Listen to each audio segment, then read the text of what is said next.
All right, we are now on our final video of action planning with the IHL.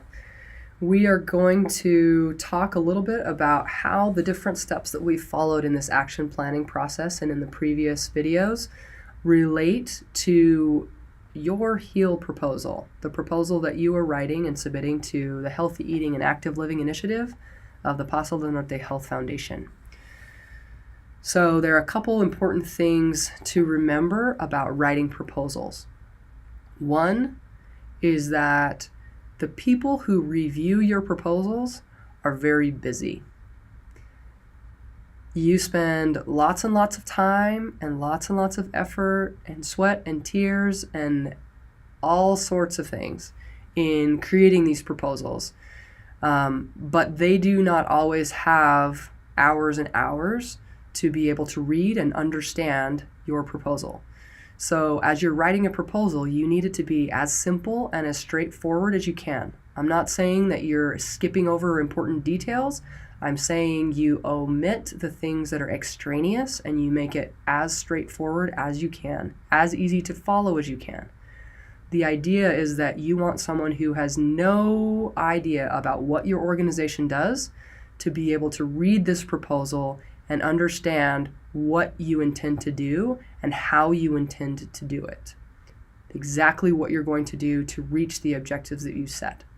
You want those objectives to be connected to what the organization that is funding is intending to see. It doesn't mean that every objective of your proposal has to be 100% around healthy eating and active living.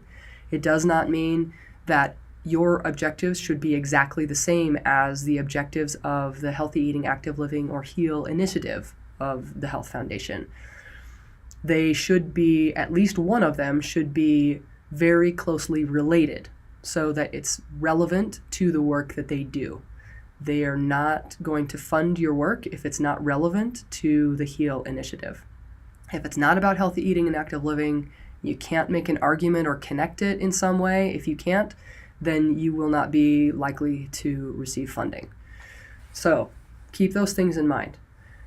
Another component around writing proposals is that you want to make sure that they are persuasive documents. Make sure that what you put in there is there for a reason. You want them to understand that your organization knows what you're doing, that you have the ability to do this, that you're organized enough to do this, that you know what you need to do to achieve what you're promising, and that they can have confidence in you. You need to sell them on you and your organization and what you know. So the specifics around what needs to go into a proposal are in the document that's called the Request for Proposals, the RFP. If you have not seen a version of this document and you're working on writing the proposal, find the person whose name is listed on the LOI, the letter of intent, and make sure you get to read this because it's really critical that you understand everything in here.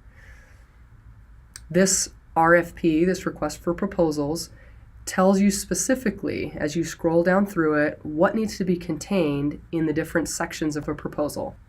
But specifically, this RFP says that a proposal needs to have an executive summary, an organizational summary, a needs statement, needs to talk about the proposed work, and that proposed work should include the 5 following categories: objectives, strategies and activities, proposed timeline, a basic evaluation plan, and staffing. You need to have a section on sustainability, one on additional funding.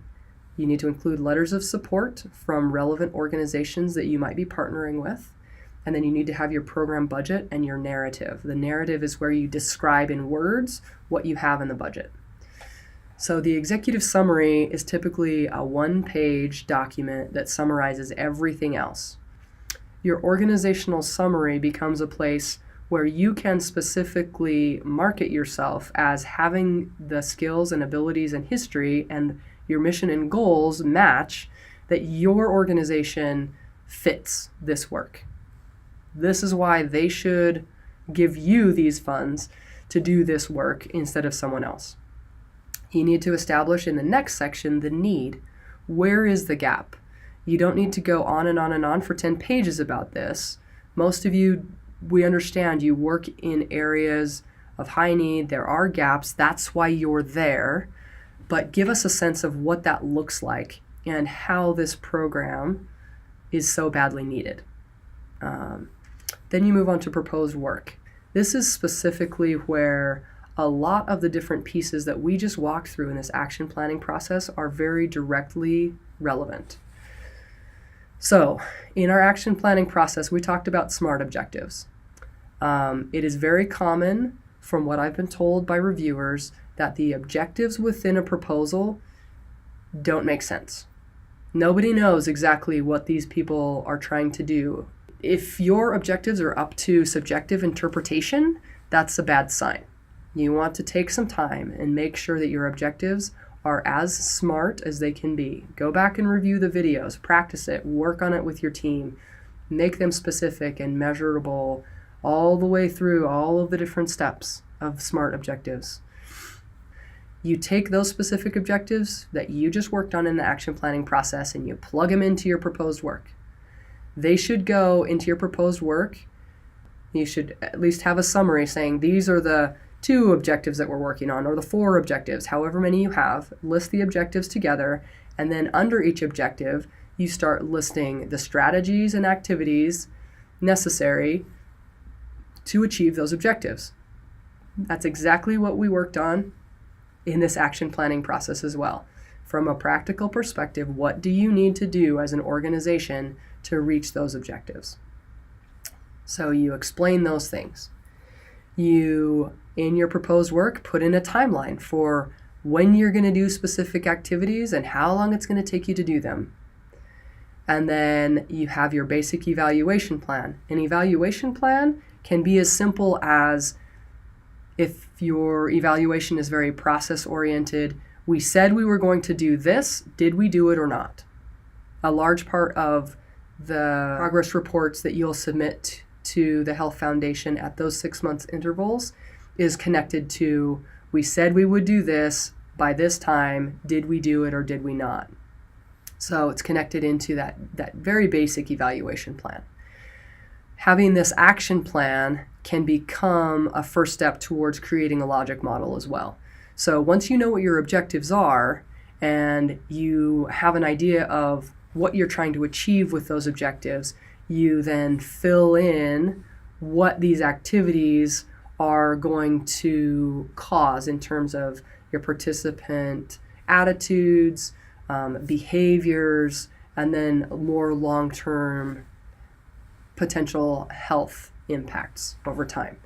So the action plan that we work on here isn't the only piece of an evaluation plan, but it becomes part of the foundation for an evaluation plan. In terms of what you put into an evaluation plan for the Healthy Eating Active Living initiative of the Health Foundation, you need to be aware that if there are specific things that you want to evaluate on your own, talk with the IHL and talk with Jana as the program officer to make sure that that fits within the purview of evaluation for HEAL.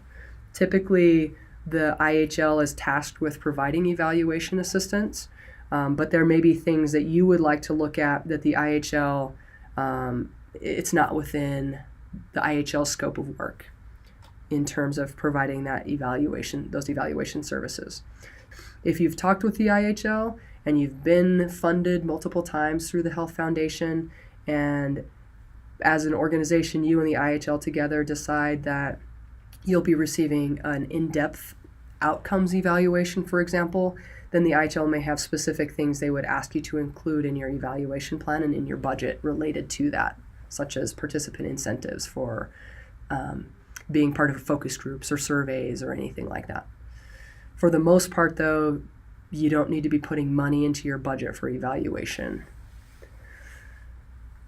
Our action plan also directly feeds into staffing. So if, as you're going through this action planning process, as we mentioned before, if one of the things that you need to do is get this information out onto a website, but you don't have a person who's capable of creating and running a website, then that tells you need to bring in a consultant or staff member, less likely, but typically a consultant, to help provide that service for you.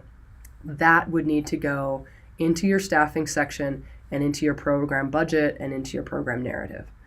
So the specific steps that we followed as we go through creating this action plan very, very clearly connects in with all of these different sections of your proposal. What you can do, you do not have to, but what you can do is take a screenshot, as we mentioned and we showed you in the previous video, and actually plug in this completed action plan into your proposal.